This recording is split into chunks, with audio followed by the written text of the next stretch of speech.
भाई सोहन उतना ही गरीब था। सुनिए जी, हम कब तक ऐसे ही गरीबी में जीवन बिताते रहेंगे?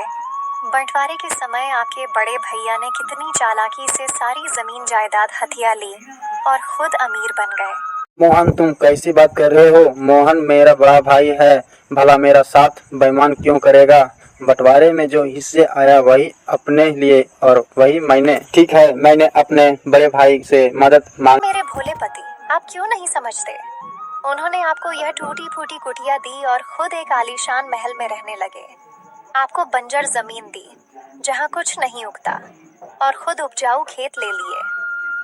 ठीक है, मैं जाता हूँ। मुझे यकीन है कि वह हमारी मदद करेंगे। अरे भैया, मैंने बहुत परेशान हूँ। का यह विश्वास जल्द ही टूटने वाला था। सोहन अपनी पत्नी से यह सब कहकर गांव में मौजूद एक विशाल हवेली की ओर चला गया जो उसके बड़े भाई मोहन की थी। सोहन उम्मीद लिए उस हवेली की ओर बढ़ रहा था। बड़े भैया, ऐसा मांगने आया हूँ। भैया, आप मेरे मदद करेंगे ना? बड़े भैया, आप क्या कह रहे हैं? तुम सही कह रही थी कल्याणी। मैं जैसा बड़े भैया को कह रहा था वो बिल्कुल वैसा नहीं है। उन्होंने मैं क्यों तुम्हारी मदद करूं? जब हम अलग हो गए हैं तो अब तुम मुझसे मदद मांगने क्यों आए हो? जाओ यहाँ से। मैं तुम्हारी किसी भी प्रकार से मदद नहीं करूंगा, समझे तुम? बड़े भैया के साथ धोखा किया है उसने। जो तुमने सुना वह सही सुना। मैं एकदम सही कह रहा हूँ। अब जाओ, निकलो मेरे घर से, इससे पहले कि मैं अपने नौकर को बुलाकर तुम्हें धक्के मारकर बाहर निकलवा दूं। उसकी आवाज में घमंड साफ झलक रहा था। सोहन निराश होकर मोहन के घर से निकला और अपने घर की ओर चल दिया। आज उसे एहसास हुआ कि कल्याणी उसके बड़े भाई के बारे में जो कुछ कहती थी वह सब सही था। यही सब सोचते हुए वह घर पहुंचा। सोहन का मन टूट चुका था। क्या हुआ जी? आप यूं मुंह लटकाकर क्यों आ गए?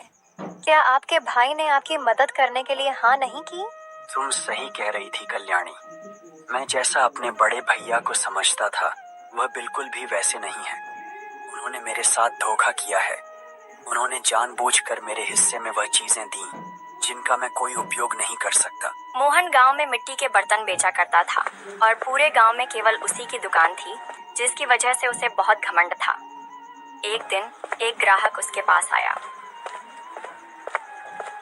अरे भाई, जानबूझकर मेरे हिस्से में बहुत चीजें दी जिनका मैं। अरे भाई, ये बर्तन कैसे दिए? इनका क्या मूल्य है? अरे भाई, एक तो इतने महंगे दे रहे हो, ऊपर से अकर तो देखो। और ऐसा क्या तुम्हारे बर्तनों में तुम एक बर्तन का मूल्य 100 रुपए बता रहे हो?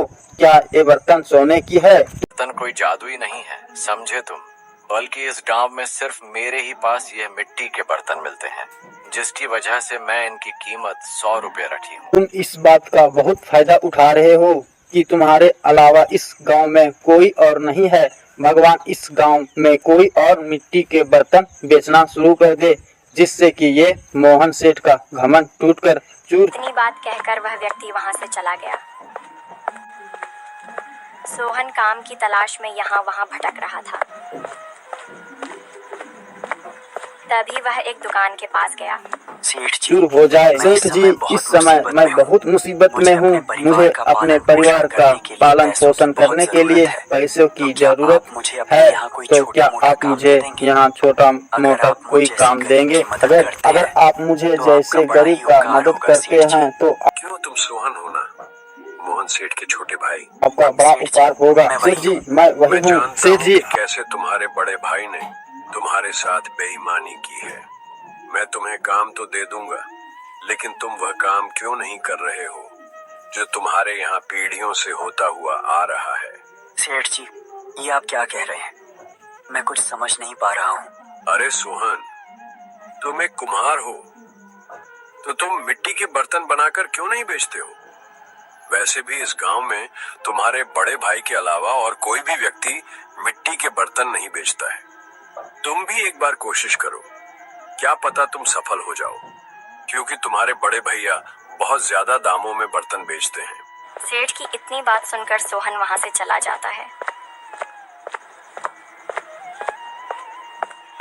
और फिर वह घर आ जाता है।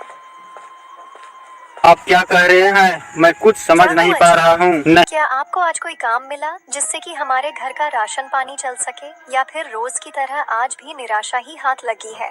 नहीं कल्याणी, आज ऐसा नहीं हुआ।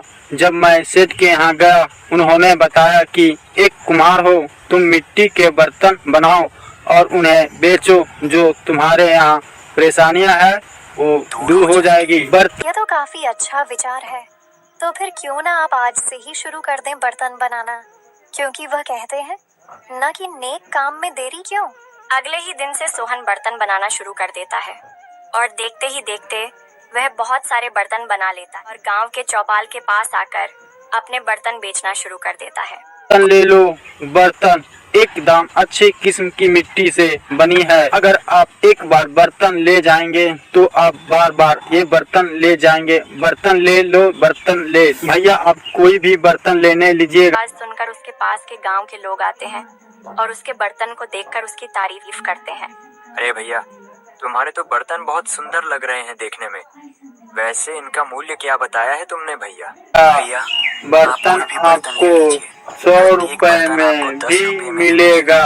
ये तो बहुत अच्छी बात है। एक तुम हो जो एकदम सही दाम बता रहे हो, और एक तुम्हारा भाई है जो उल्टे सीधे दाम तो बताता ही है, साथ ही साथ अकड़ भी दिखाता है। अच्छा, एक काम करो, मुझे ये 2 मटके दे दो। इसी तरह सोहन के शाम तक सारे मटके बिक जाते हैं और सोहन शाम के समय अपने साथ सामान लेकर घर के लिए चल देता है और वह चलते चलते घर आ जाता है।